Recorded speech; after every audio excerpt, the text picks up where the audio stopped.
अबू आजमी साहब। धन्यवाद अध्यक्ष महोदय। अध्यक्ष महोदय, 9 दिसंबर को कुर्ला स्टेशन से अंधेरी की तरफ जा रही बेस्ट की इलेक्ट्रिक बस चला रहे ड्राइवर का कंट्रोल छूटकर बहुत सारी गाड़ियों को ठोका। इस एक्सीडेंट में अध्यक्ष महोदय 8 लोगों की मौत हुई। मेरे इलाके मानकुश शिवाजी नगर से कुछ लोग बेचारे शादी में गए थे, वो शादी में पहुंच नहीं सके, उनकी मृत्यु हो गई। अध्यक्ष महोदय 42 लोग उसमें जख्मी हुए। इस दुर्घटना की जांच करने से पता चला कि ड्राइवर जो था उसे कॉन्ट्रैक्ट पर निजी कंपनी के अंतर्गत नियुक्त किया गया था। इस ड्राइवर की बस चलाने की ट्रेनिंग पूरी तरह नहीं हुई थी, इस वजह से ड्राइवर का कंट्रोल छूटकर इतनी बड़ी दुर्घटना हुई। अध्यक्ष महोदय उसी तरह महोदय मेरे मानकुश शिवाजी नगर के क्षेत्र में नटवर पारिक कंपाउंड के सामने MHADA colony GM link road इलाके में इलेक्ट्रिक बस चला रहे ड्राइवर का कंट्रोल खो गया और उसे बाइक चला रहे 25 साल के युवक को कुचल दिया गया, जिसमें उसकी वहीं मौत हो गई। इस दुर्घटना की जांच करने से पता चला कि ये ड्राइवर भी कॉन्ट्रैक्ट पर निजी कंपनी के अंतर्गत नियुक्त किया गया था और इस ड्राइवर की बस चलाने की ट्रेनिंग पूरी नहीं हुई थी। मेरी मांग है कि उस दुर्घटना की मौत हुए व्यक्ति के घर वालों को कंपनसेशन दिया जाए। अध्यक्ष महोदय, कुर्ला के दुर्घटना के बाद सोशल मीडिया पर बहुत सारी वीडियो आ रही हैं जिसमें बस के ड्राइवर बीच सड़क पर बस रोककर वाइन शॉप से शराब खरीद रहे हैं। किसी ड्राइवर के पास गाड़ी चलाते हुए शराब की बोतल उसके सीट के नीचे मिली। कहीं ड्राइवर नशे में है। इस वजह से आम नागरिक को बस में आज बैठने के से बहुत डर महसूस हो रहा है। लोग बस में जाने से डर रहे हैं। मेरी मांग है अध्यक्ष महोदय कि ड्राइवर नियुक्त करने की जो कंपनी है उस कॉन्ट्रैक्ट उसका कैंसिल किया जाए और उनसे वो छीन लिया जाए और कंपनी को ब्लैक लिस्ट किया जाए और कंपनी की इस दुर्घटना की हत्या के लिए उस पर केस चलाया जाए। अध्यक्ष महोदय, धन्यवाद। रईस शेख।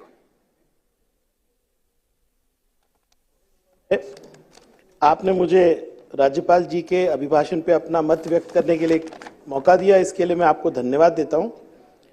राज्यपाल जी का इतना लंबा भाषण अगर आप पढ़ेंगे तो इस सरकार यानी जो पिछली सरकार थी उसकी उपलब्धियों की वो बात करते हैं।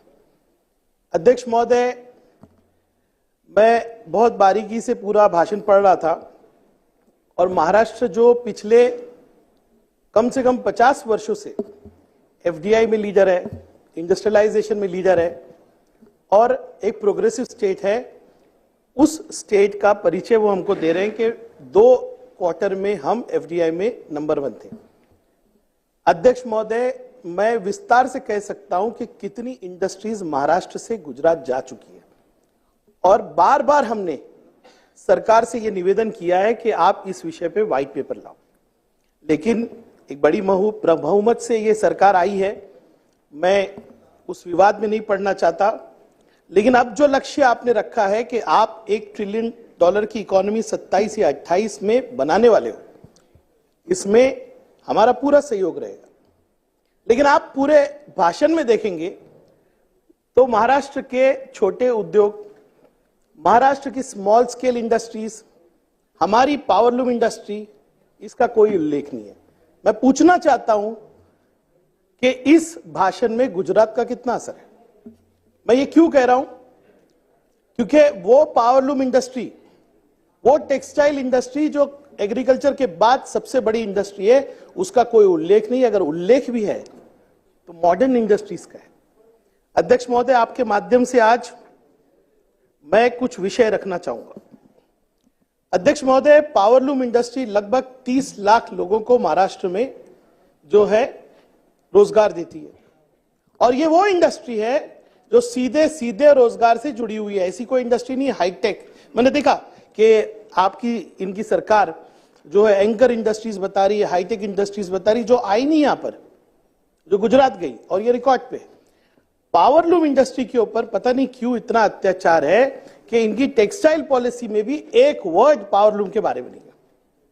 अध्यक्ष महोदय, मैं फिर भी चंद्रकांत पाटिल साहब यहां नहीं है पर उनका धन्यवाद करूंगा कि पिछली बार मैंने जब तारांकित प्रश्न लिया था तो उन्होंने पावरलूम के लिए आमदारों की एक कमेटी बनाई थी जिसके अध्यक्ष हमारे सम्मान्य दादा भूसे साहब यहाँ है कि नहीं पता नहीं।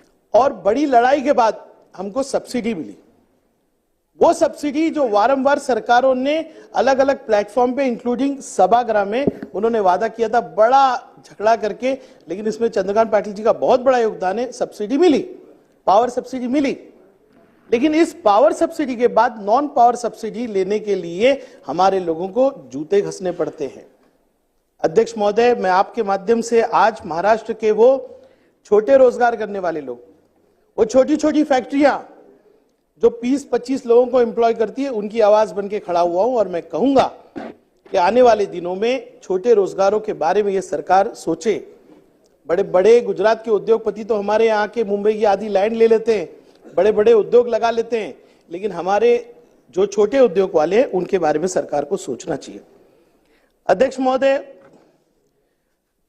पावर जो है महाराष्ट्र में सबसे एक्सपेंसिव है, और ये बात सही है कि मैं बहुत गौर से भाषण सुन रहा था एक मेरे साथी का, उन्होंने बहुत अच्छे से सरकार के वो सारी योजनाओं को बताया कि जिसकी वजह से लोगों के जेब में पैसा गया और इसका फायदा महायुति को मिला। लेकिन एक आवाज जो सबसे ज्यादा उठ रही है वो ये है कि पावर महाराष्ट्र में सबसे ज्यादा एक्सपेंसिव है। क्यों है, इसका आंसर सरकार ही देख सकती है। अभी कुछ दिन पहले अदानी से एक बड़ा कॉन्ट्रैक्ट हुआ है 25 साल का, मुझे डर है कि पावर और एक्सपेंसिव हो जाएगा। लेकिन राणे साहब, जब पावर एक्सपेंसिव होता है ना, तो उसके लिए पैसा भरती है आम जनता, और आज पूरे महाराष्ट्र से एक आवाज उठ रही है कि आप कम से कम 200 यूनिट जो है पावर मुफ्त कीजिए, और जो इंडस्ट्रीज मर रही है उन इंडस्ट्रीज के लिए पावर को सस्ता कीजिए। अध्यक्ष महोदय, ये आवाज जनता की है। आप हमारे भिवंडी शहर में आएंगे अध्यक्ष महोदय, मैंने सम्मान्य देवेंद्र फडणवीस जी को बहुत कैलकुलेशन बताया। भिवंडी शहर में प्राइवेटाइजेशन है पावर डिस्ट्रीब्यूशन, और 3 ही जगह अध्यक्ष महोदय, भिवंडी, मुमरा और मालेगांव। अब राणे साहब बताइए, ये 3 शहरों में क्या कॉमन है? प्राइवेटाइजेशन सिर्फ 3 शहरों में क्यों है? अब आप कहेंगे कि अरे ये तो हमारी नीति है, ये तीनों शहरों में माइनॉरिटी रहते हैं। चलिए ठीक है, अच्छा प्रयोग किया, भिवंडी ने साथ दिया। आज भिवंडी में पावर रिकवरी जो है 93% है, और 7% जो चोरी दिखाई जाती है वो भी एनर्जी लॉस है। लेकिन रेस्ट ऑफ महाराष्ट्र में 40% बिजली की चोरी होती है। जब एमएससीडीसीएल हमको बिल करता है, पूरे महाराष्ट्र में जो चोरी होती है ना, उसका जो चार्जेस है, जिसको कहते हैं फ्यूल एडजस्टमेंट चार्जेस, हमसे रिकवर करता है अध्यक्ष जी। नहीं, मैं पश्चिम महाराष्ट्र की बात नहीं कर रहा हूं, नहीं पूरे महाराष्ट्र बोला, पश्चिम नहीं बोला, सॉरी। नहीं, मैंने पूरा महाराष्ट्र बोला, मैं कभी पश्चिम महाराष्ट्र नहीं बोला। मैं खुद पश्चिम महाराष्ट्र से हूं, मैं सातारा से हूं। नहीं, मैं महाराष्ट्र की बात कर रहा हूं। हाँ, मंत्री देख के नहीं करता, माँ जिधर से वो आपको मालूम है। हाँ, नहीं, मंत्री पकून नाही केलेला आहे। जय महाराष्ट्र बोल के दिन शुरू करता हूं। राम कदम जी, वहां तक मत जाओ ना अभी। नहीं, आप चाहते हो कि सरकार को ठोकू नहीं मैं। अध्यक्ष महोदय, इस तरह से बैठ के अभी आप मंत्री होने वाले हो यार, अभी तो मत बोलो नीचे से। एक जगह खाली है अभी भी। भाई साहब, भारत माता की जय। आपके साथ आपको मुझे सिखाने की जरूरत नहीं, मैं पेज से सीख के आया हूं। मैं पेज से सीख के आया हूं। आपको एक मुसलमान खड़ा हुआ तभी ये सब याद आता है क्या? एक मुसलमान खड़ा हुआ तब ये सब याद आता है क्या? ये गलत बात है। बोलने दीजिए, भाषण करने दीजिए, आपको इसमें से कुछ काम की चीजें मिलेगी। मैं बताया आपको, मंत्री की एक जगह और खाली है। आपको बहुत अभी। अध्यक्ष महोदय, मैं कह रहा था कि महाराष्ट्र की जनता ये उम्मीद कर रही है कि 200 यूनिट जो है मुफ्त मिलेगा। अध्यक्ष महोदय, सरकार ने लाडली बहना की बात की, बहुत अच्छी बात है, और मेरे क्षेत्र में भी बहुत महिलाओं को इसका लाभ मिला, लेकिन उसका लाभ हमको मिला। हम 52,000 की लीड से आए। अध्यक्ष महोदय, एक विषय है जिस पर कोई सरकार में बोलने को तैयार नहीं। यही लाड़की बहना आज भिवंडी नहीं, सारे गौर गरीब इलाकों के अंदर राशन शॉप में लाइन लगा रही है। 6 महीने से बायोमेट्रिक नहीं चल रहा, केवाईसी नहीं हो रहा। पिछले 3 दिन से, अगर मंत्री महोदय सब यहां बैठे हुए, वो सम्माननीय मुख्यमंत्री जी से बात कीजिए, 3 दिन से पूरा वेबसाइट कोलैप्स है, लोगों को राशन नहीं मिल रहा। आप बताइए, और आज आप मालूम करके इस सभागृह को अवगत कराइए, कितनी गंभीर बात है। 6 महीने से लोग परेशान है। मैं खुद मेरी राशन ऑफिस में गया, 50% से ज्यादा स्टाफ ही नहीं अध्यक्ष। और करप्शन का ये हाल है, मेरे सामने महिलाएं बोलती है, बेचारी गरीब, वही लाडली बहना स्टाफ को 2,000-3,000 रुपए देती है कि मेरा ऑनलाइन करा दो।